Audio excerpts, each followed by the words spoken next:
या देवी सर्वभूतेषु मातृरूपेण संस्थिता नमस्तस्ये नमस्तस्ये नमस्तस्ये नमो नमः। हमारा ये अवंतिका उज्जैन शक्ति की उपासना का भी एक प्रमुख केंद्र है।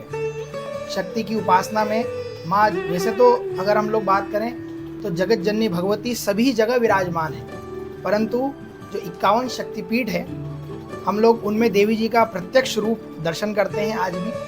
और उन्हीं 51 शक्तिपीठों में हमारे इस अवंतिका उज्जैन में हरसिद्धि माता विराजमान है, जहाँ माता की कोहनी गिरी थी। यूँ तो हमारे उज्जैन में प्रकट रूप से चाहे अप्रकट रूप से, प्रत्यक्ष चाहे लुप्त रूप से कई देवी साधक आज भी विराजमान है हमारे इस अवंतिका में। हमारे इस अवंतिका उज्जैन में कुल परंपरा, कुल पुरोहित परंपरा में भी कुछ देवी उपासक हैं जो जिन्हें अपनी कुल परंपरा के अनुसार देवी जी की उपासना प्राप्त है। आज हम लोग उन्हीं के समक्ष उपस्थित हैं। हमारे साथ पंडित रूपम जी जोशी उपस्थित हैं, जो कि अवंतिका तीर्थ पुरोहित तो हैं ही, साथ ही साथ एक कुल परंपरा प्राप्त ही देवी साधक भी हैं। पंडित जी, आपका बहुत बहुत स्वागत है हमारे इस छोटे से चैनल में। और बहुत हृदय से हमें बहुत प्रसन्नता हुई कि आप यहाँ हम समय निकाला हमारे लिए, और हमारे मन में जो प्रश्न हैं, हमारे दर्शकों के मन में जो प्रश्न हैं उसके लिए तो आपका बहुत बहुत स्वागत है सबसे पहले तो।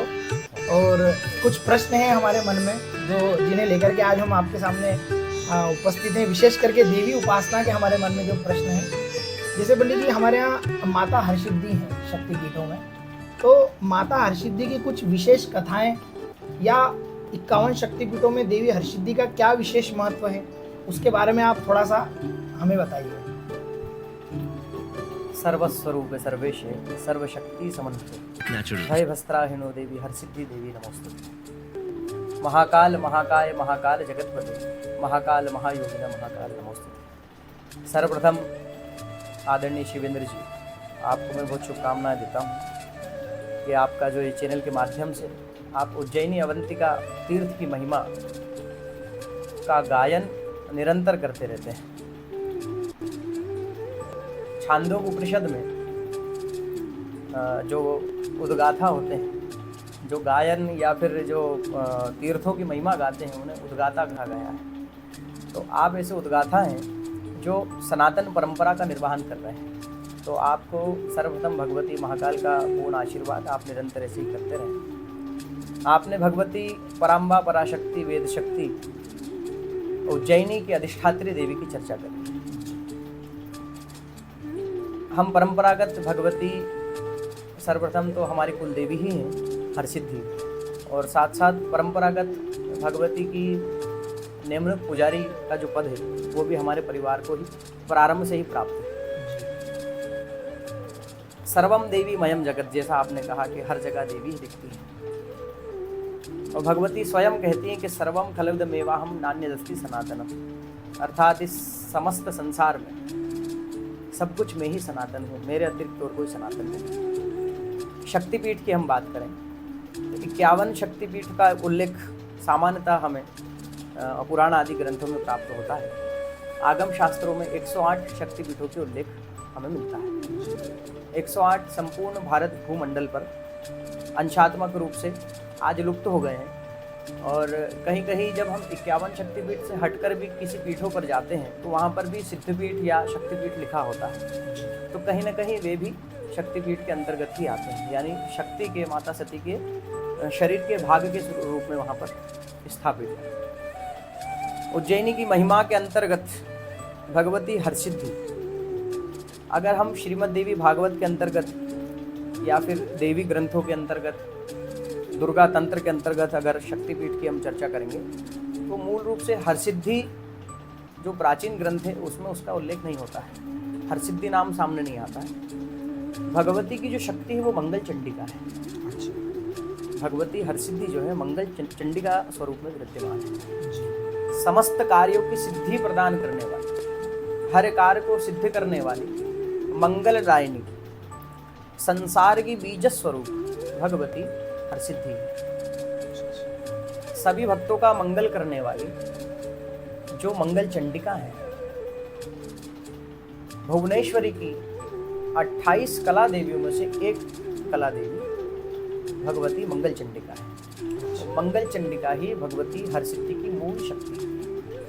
भगवती उज्जैनी में सीधे हाथ की कोहनी जैसा आपको भात है। राजा सम्राट विक्रमादित्य की भी आप कुलदेवी और अधिष्ठात्री देवी रही हैं। तो भगवती इतनी आनंददायिनी है और शीघ्र फल प्रदायिनी है। शीघ्र फल प्रदायिनी कैसे है कि अगर कोई सामान्यतः भक्त केवल उनके दर्शन भी करते हैं और प्रेम से अगर उनसे कुछ भी प्रार्थना कर ले तो भगवती शीघ्र वो कार्य सफल कर देती है। और वहाँ पर उस स्थान पर सिद्धों ने तपस्या करी।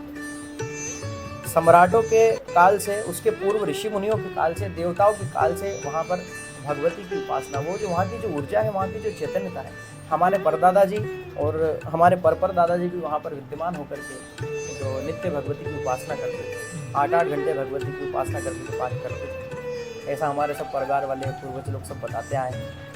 तो भगवती की अटूट कृपा है। उस स्थान की बात करेंगे तो हरसिद्धि जो है महाकाल के शीघ्र बाद अगर दर्शन करना चाहिए तो भगवती हरसिद्धि के करना चाहिए, जो सभी भक्तों का मंगल अवश्य रूप से करें। और मेरा भी एक सौभाग्य है जो बचपन से बिल्कुल देवी जी का जो मंदिर है उसके पास में हमारा निवास था लीला पुरुषोत्तम में। तो माता जी की सुबह की आरती, दोपहर की आरती, शाम की आरती देवी जी की जो थी उसके मतलब श्रवण से ही हम कहीं ना कहीं आनंद लेते थे सभी लोग। अद्भुत चेतना है वहाँ की, अद्भुत दिव्य भगवती की खूब कृपा है, खूब कृपा है, बहुत बड़ी कृपा है। और जो दीपमालिका लगती है जब वो जी, ये एक महत्वता जो अपने यहाँ के उज्जैनी की जो है भगवती को सांध्य में, अच्छा दीपदान का बड़ा महत्व है। भगवती के समक्ष दीप प्रज्वलन का बड़ा महत्व है। भगवती दीप से बड़ी प्रसन्न होती है। तो हमारे यहाँ भी ये जो दीपमालिका की परंपरा है, अब पहले तो अष्टमी या रविवार या शुक्रवार तिथियों पर होती थी या पूर्णिमा तिथि पर होती है। आज भक्तों की इतनी कृपा है, भगवती की इतनी कृपा है भक्तों पर कि प्रतिदिन नित्य जो है दीपमालिका आजकल होने लगी है। और उसका जो मनोहर दृश्य जो है वो विशेष करके आज उज्जैन का आकर्षण बन चुका है, क्योंकि सामने बिल्कुल महाकालेश्वर का शिखर, भगवान शिव सामने, इधर शक्ति, तो वो अद्भुत। तो ये सभी जो भक्त आपके चैनल के माध्यम से जो भी श्रवण करते हैं तो उन्हें अवश्य रूप से, कई लोग मेरे पास ऐसे फ़ोन आते हैं कि गुरुजी केवल महाकाल दर्शन करना है, तो मैं उन्हें कहता हूँ कि महाकाल के साथ हरसिद्धि के दर्शन जरूर करें। बिल्कुल सही।